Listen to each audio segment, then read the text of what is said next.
பாவத்தை மன்னிக்கிறவர், பரிசுத்தமானவர். அவர்தான் நம்முடைய பாவத்திற்கு பரிகாரியாய் தன்னையே ஒப்பு கொடுத்தார். இந்த ஊரில் உள்ள சகல ஜனங்களுக்காகவும் இயேசு கிறிஸ்து அல்லேலூயா அவர் வெளிப்பட்டார், மனிதனாக வெளிப்பட்டார். 100% அவர் தேவன். ஆனால் அதே நேரத்திலே இயேசு கிறிஸ்து 100% மனிதனாய் வெளிப்பட்டார். அவர்தான் சொல்லுகிறார், இந்த முழு மனுமக்களுக்காக இந்த உலகத்திலே வெளிப்பட்ட இயேசு கிறிஸ்து சொல்லுகிறார், ஆதியிலே வார்த்தை இருந்தது, அந்த வார்த்தை தேவனிடத்தில் இருந்தது, அந்த வார்த்தையே தேவனாய் இருந்தது. ஐயா அம்மா, அந்த வார்த்தையாகிய தேவன் இந்த உலகத்திலே மனு குலத்தின் பாவத்திற்காக, மனுமக்களுடைய அக்கிரமம், அட்டகாசம், பயங்கரமான கொடுமையான வாழ்க்கை, ஏன் மனிதனை உண்டாக்கினோம் என்று தேவன் மனஸ்தாபப்பட்டார். கோடிக்கணக்கான ஜனம் உலகத்திலே, ஆனால் அவரால் படைக்கப்பட்ட ஜனமாயிருந்தாலும் பாவ வழியை தெரிந்து கொண்டார்கள். ஆதாம் என்பவர் பாவத்திற்கு உடன்பட்டார், ஏவாள் என்கிற தாயார் பாவத்திற்கு உட்பட்டார். அன்றுதான் பாவம் வெளிப்பட்டது. ஆகவே அவர்கள் நிர்வாணிகளாய் ஓடி ஒழிக்க வேண்டிய ஒரு கட்டம். ஆகவே பாவம் அந்த சந்ததிகள் மூலமாகவே அது பரவி பரவி பரவி பின்பு புதிய ஏற்பாட்டு காலத்திலும் இயேசு கிறிஸ்துவே இந்த உலகத்திலே வர வேண்டியதான கட்டமாகிவிட்டது. பிதாவாகிய தேவன், அப்பேற்பட்ட தேவன், அப்பேற்பட்ட சிருஷ்டிப்பின் கர்த்தர், வானத்தையும் பூமியையும் படைத்தவர், எல்லா ஊர்வன பரப்பன எல்லாவற்றையும் தன் வார்த்தையினாலே சிருஷ்டித்தவர், அப்பேற்பட்ட எம்பெருமான் இயேசு கிறிஸ்து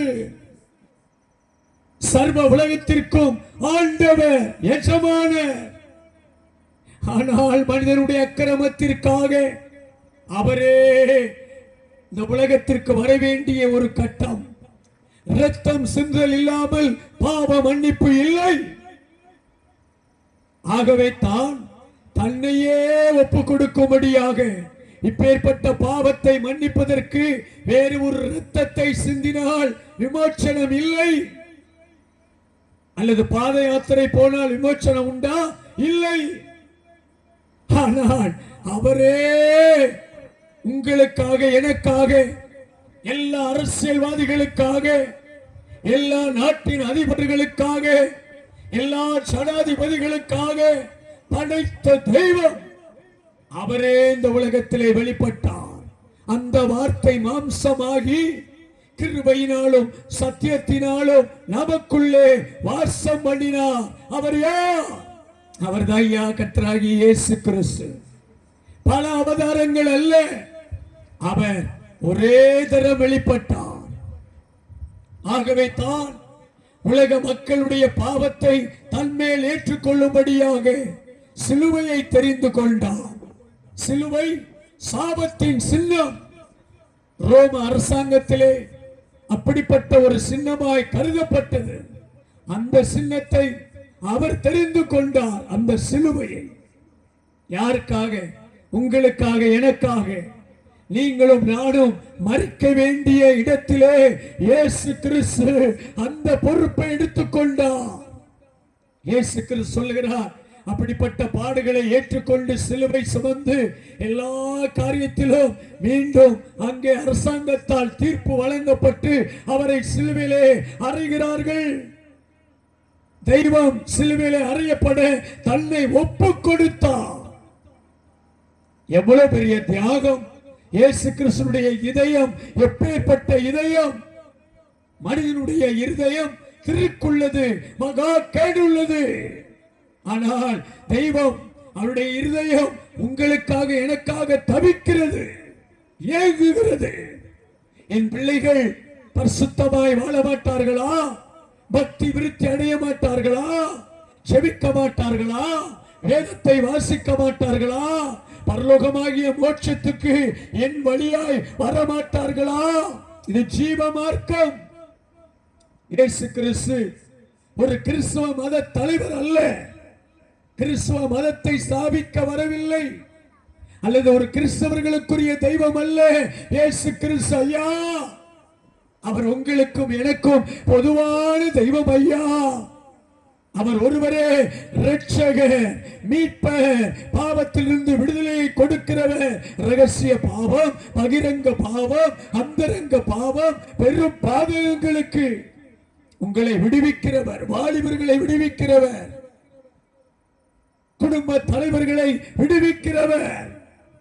எவ்வளவு நல்ல தெய்வம்! அப்பேற்பட்ட தேவன் தான் இயேசு கிறிஸ்துங்கிற நாமத்தில் எல்லாரும் பரியாசம் பண்ணுகிறார்கள். தெரிந்தவர்கள், ரோம பேரரசு எல்லாம் அவரை நீர் ஒரு பெரிய இரட்சகரா, இறங்கி வாரும், நீர் தேவனுடைய குமாரனா, உன்னையே நீ ரட்சித்துக்கொள். உலகம் கேடி கிண்டல் பண்ணுதா உங்களை? நன்மை செய்ததற்கு பதிலா தீமை செய்றாங்களா? இயேசு கிறிஸ்து அத்தனை அவமானம், நிந்தை, வேதனை, சஞ்சலம், தவிப்பு காரித்துப்பு கிறிஸ்துங்கிற நாமத்தில் வெளிப்பட்டவர் தான் சொல்லுகிறார், பிதாவே. அந்த வசனம் அருமையா இருக்கு. பிதாவே, உம்முடைய கைகளில் என் ஆவியை ஒப்புவிக்கிறேன். எவ்வளவு நல்ல தெய்வம்! ஏன் அவர் ஜீவனை கொடுக்கணும்?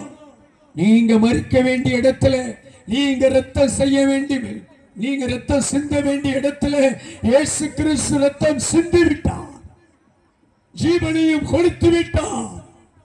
பாருங்க, இந்த கூட்டத்துக்காகவே கர்த்தர் சற்று நேரம் மழையை ஒதுக்கி வைத்திருக்கிறார்.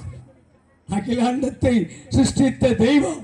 அம்மா நல்லா சிரிக்கிறாங்க, ஆண்டவரை ருசிக்கிறாங்க, ரசிக்கிறாங்க. அல்லேலூயா! இதான் ரட்சிப்பின் கூட்டம்.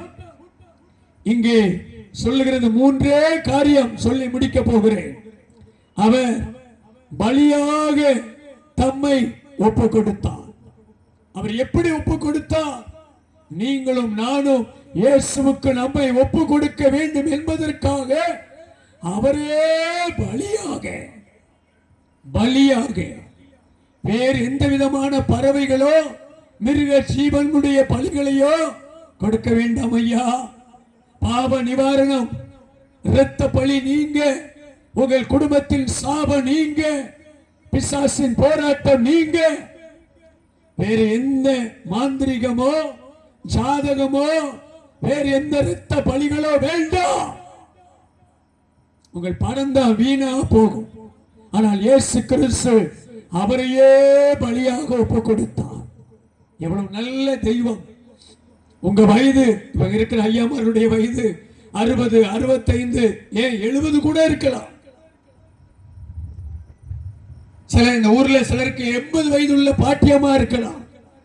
எல்லாரையும் படைத்தவர் மகா பிரபு இயேசு கிறிஸ்து.